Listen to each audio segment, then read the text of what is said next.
ଜୀବନରେ ଆଗକୁ ଯିବାକୁ ହେଲେ ସମୟ ସହିତ ମାର ବାତ୍ସଲ୍ୟ ସ୍ନେହର କପଟ ପିଲାର ମଙ୍ଗଳ ପାଇଁ ହୋଇଥାଏ। ପତି ପତ୍ନୀ ସ୍ନେହରେ କପଟତା ଆସେ ଯୌନ ସୁଖ ମଧ୍ୟ ଦେଇ।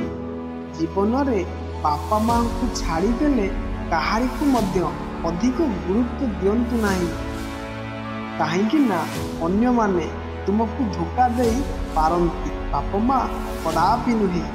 ଜୀବନରେ ଆଗକୁ ଯିବାକୁ ହେଲେ ସମୟ ସହିତ ନିଜକୁ ବଦଳାଇବାକୁ ପଡ଼ିବ, ନହେଲେ ବୟସ ଚାଲିଯିବ, ରାସ୍ତା ବି ସରିଯିବ, ଆଉ ଭବିଷ୍ୟତ ସେଇଠି ଅଟକିଯିବ।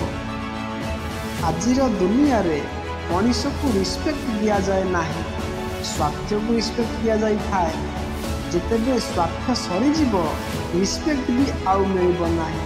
ପାପରୁ କେବଳ ଆମର ହିଁ ନାଶ ହେବ।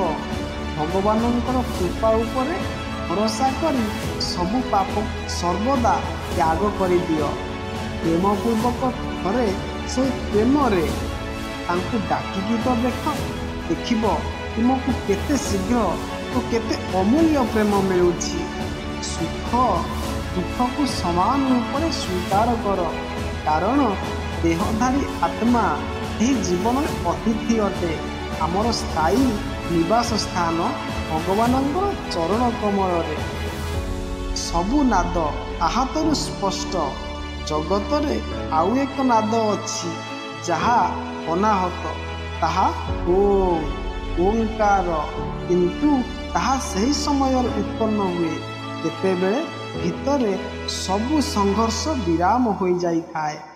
ଆପଣଙ୍କର ଉତ୍ତମ କର୍ମଗୁଡ଼ିକ ସର୍ବସାଧାରଣରେ ଦୃଶ୍ୟମାନ ନ ହୋଇପାରେ, କିନ୍ତୁ ତାହା ଅନ୍ୟର ହୃଦୟ ମଧ୍ୟରେ ଅଙ୍କିତ ହୋଇ ରହିବା ସୁନିଶ୍ଚିତ। ଏକତା ହିଁ ଶକ୍ତି।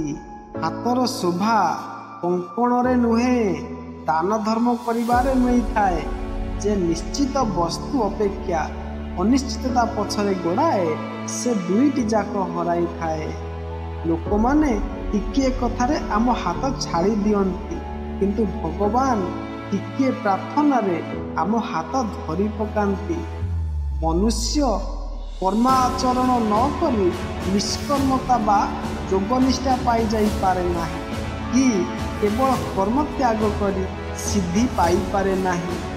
ଆମ ବୁଦ୍ଧି ଯେ ପର୍ଯ୍ୟନ୍ତ ମୋହରୂପକ ପଙ୍କକୁ ଅତିକ୍ରମ ନ କରିଛି, ସେ ପର୍ଯ୍ୟନ୍ତ ବୈରାଗ୍ୟର ସ୍ୱପ୍ନ ତୁଲ୍ୟ ଅଟେ।